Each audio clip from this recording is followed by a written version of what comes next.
म्हणजे आपल्या रस्त्यावरच्या मुलाला आणून त्यांनी स्वतःचं नाव देऊन वाढवलं. त्याने शाळेत घालून मला आपलं नाव दिलं. मला त्यांनी नाव ठेवलं माझं नारायण. पण नारायण गंगाराम सुर्वे.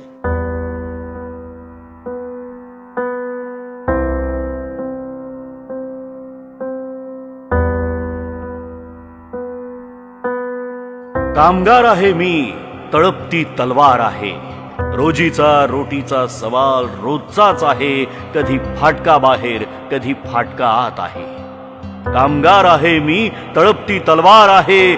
सारस्वतांनो, थोडासा गुन्हा करणार आहे. रोटी प्यारी खरी, आणखी काही हवे आहे. याच साठी माझे जग राजमुद्रा घडवित आहे. इथूनच शब्दांच्या हाती फुले ठेवित आहे. इथूनच शब्दांच्या हाती खड्ग मी देत आहे. एकटाच आलो नाही, युगाचीही साथ आहे. सावध असा, तुफानाची हीच सुरुवात आहे.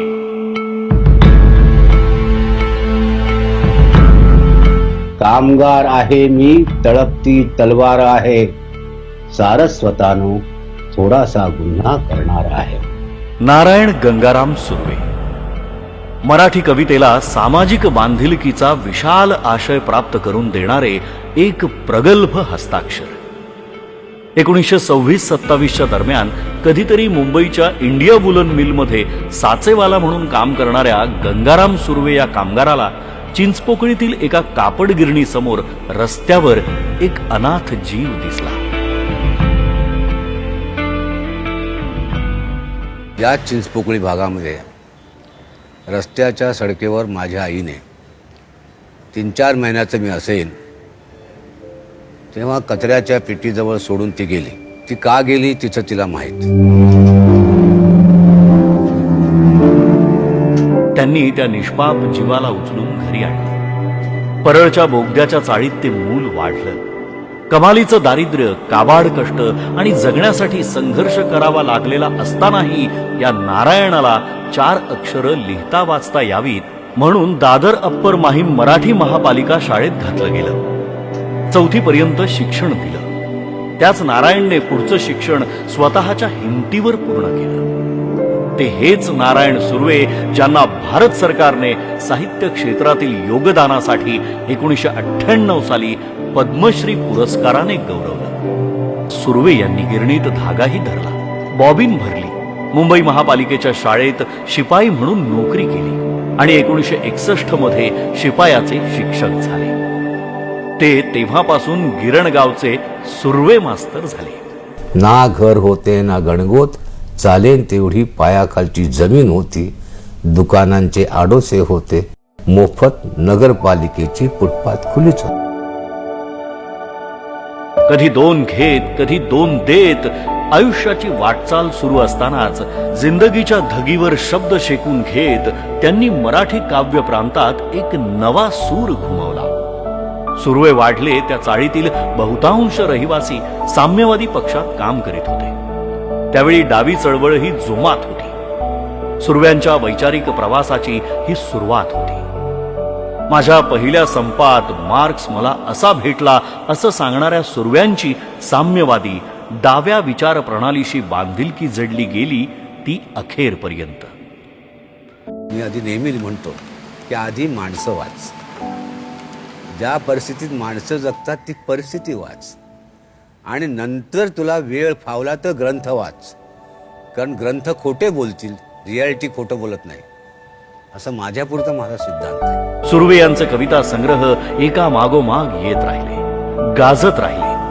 ऐसा गामी ब्रह्म, माझे विद्यापीठ, जाहीरनामा, नव्या माणसाचे आगमन आणि सनद हे त्यांचे कविता संग्रह.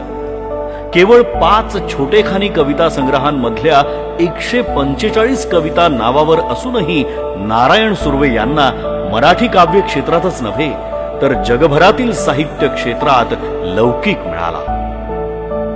मी एकदा अंडरग्राऊंड झालो होतो. चळवळीमध्ये भाग घेतला आणि पोलीस पकडायला आले. त्यांनी मला लपवून आपल्या शेवटच्या ह्याच्यात ठेवलं आणि दार बंद करून 2 कामगार चाळीच्या बाहेर उभे राहिले. जर पॉलिटिकल ब्रँचचे CID आले तर आम्हाला माहित नाही म्हणून सांगायला. हेही मी पाहत होतो. हे संबंध मुव्हमेंट मधून जी आत्मीयता येते ना तो मी ठरवला, हा आपला हिरो आहे.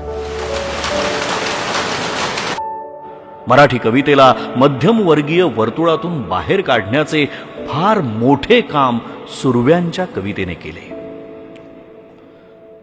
जेव्हा मी या अस्तित्वाच्या पोकळीत नसेन तेव्हा एक कर, तू निशंक मनाने डोळे पुस. ठीकच आहे 4 दिवस धपापेल जीव गदगदेल.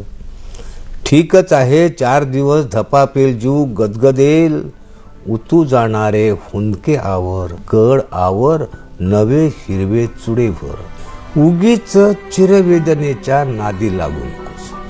उगीच चिरवेदनेच्या नादी लागू नकोस. कुशाल कुशाल तुला आवडेल असे एक नवे घर कर. हवे तर मला स्मरून कर, हवे तर विस्मरून कर. तेव्हा एक कर, तेव्हा एक कर.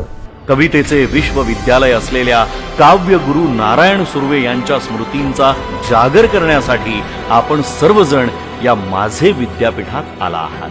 आपले मनपूर्वक स्वागत. मराठी आठव दिवस या चळवळीच्या तृतीय वर्धापन दिनानिमित्त स्वामीराज प्रकाशन मुंबई आणि प्रभा प्रकाशन कणकवली यांच्या संयुक्त विद्यमाने आयोजित सुर्वे मास्तरांचे साहित्य संमेलन. जगणं ही सुद्धा एक कविता असते. जगणं ही एक संस्कृती असते आणि जगणं हे एक वाङ्मय असतं. हे सगळं घेऊन जो जगतो ना, त्याचा पिळदार शब्द जन्माला येणारच.